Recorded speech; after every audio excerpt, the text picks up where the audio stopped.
Hello, this is Dr. Bouvier with Dr. and You. You came to this video to learn a little bit more about dizziness and how to work it up acutely and then also as a follow-up.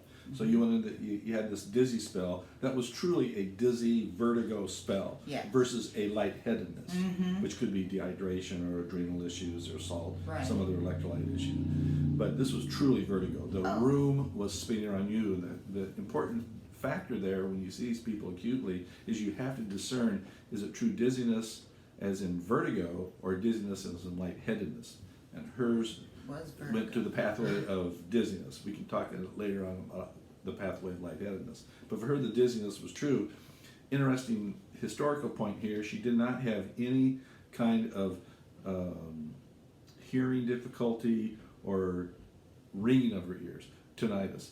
And that's a very important distinction because not all the time, maybe 50 to 75% of the time, you'll have that during acute labyrinthitis versus chronic labyrinthitis, which we also call Meniere's disease.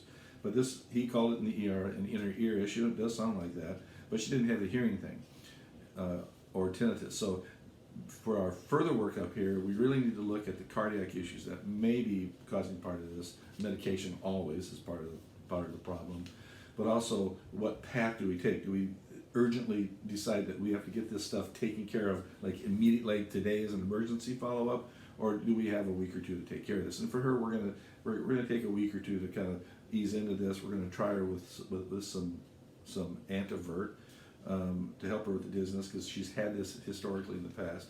But she didn't have any kind of neurological deficits, no dysphagia, dysarthria, diplopia, no paralysis, paresthesias.